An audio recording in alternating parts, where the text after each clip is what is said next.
शारदा सिन्हा, बिहार की सुर साम्राज्य की जीवन यात्रा संक्षिप्त परिचय।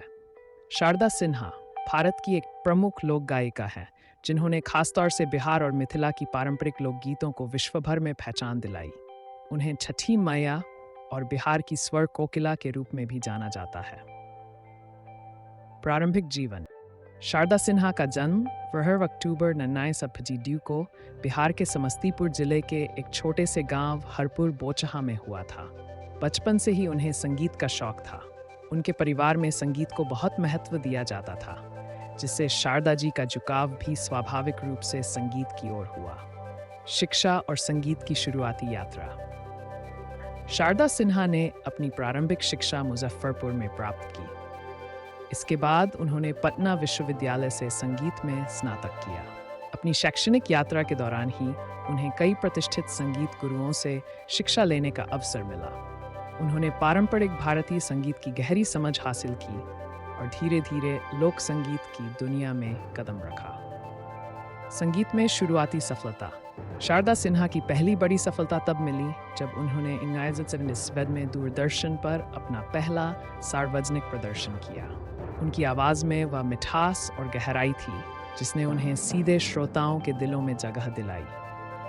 इसके बाद उन्होंने कई महत्वपूर्ण मंचों पर अपनी गायकी का प्रदर्शन किया और धीरे धीरे लोक संगीत की दुनिया में अपनी पहचान बनाई। शारदा सिन्हा का नाम बिहार और मिथिला की संस्कृति से इतना जुड़ गया है कि उनका गायन छठ पर्व के बिना अधूरा सा लगता है।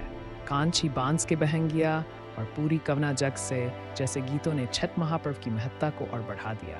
उनकी आवाज़ ने बिहार की संस्कृति और परंपराओं को नई ऊंचाई दी। शारदा सिन्हा की लोकप्रियता सिर्फ बिहार और भारत तक सीमित नहीं रही। उन्होंने अपने गायन से पूरी दुनिया में भारतीय लोक संगीत को एक अलग पहचान दी। 2008 में उन्हें भारत सरकार ने पद्म भूषण से सम्मानित किया, जो उनके कला के प्रति समर्पण और लोक संगीत को बढ़ावा देने के प्रयासों का प्रतीक है। Death and legacy of Sharda Sinha.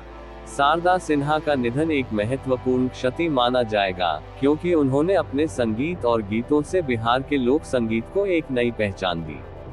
Sharda Sinha ने मगही, भोजपुरी और मैथिली भाषा में अपने गीतों से बिहार और अन्य भारतीय राज्यों में अपनी खास जगह बनाई। उनकी गायकी में भारतीय लोक संगीत की सादगी और मधुरता को बखूबी उभारा गया था।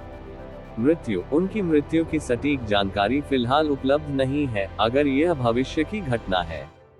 लेकिन उनकी सेहत और जीवन काल से जुड़े अधिकृत अपडेट उनके परिजनों या आधिकारिक स्रोतों से समय समय पर प्राप्त हो सकते हैं। विरासत। शारदा सिन्हा की विरासत उनके गायन में है, जिसे उन्होंने कई दशकों तक सहेज कर रखा। उनके गाए गीतों में लोक संस्कृति की समृद्धि, ग्रामीण जीवन की झलक और पारंपरिक मूल्यों का संगम है। वे बिहार के सांस्कृतिक धरोहर का अभिन्न हिस्सा बन चुकी है। उनके द्वारा गाए गए छठ गीत और विवाह गीत आज भी विशेष रूप से उत्सवों और पारंपरिक अवसरों पर गाए जाते हैं।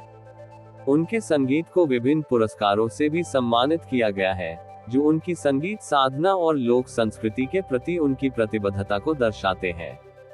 शारदा सिन्हा की धरोहर आने वाली पीढ़ियों के लिए प्रेरणा का स्रोत बनी रहेगी।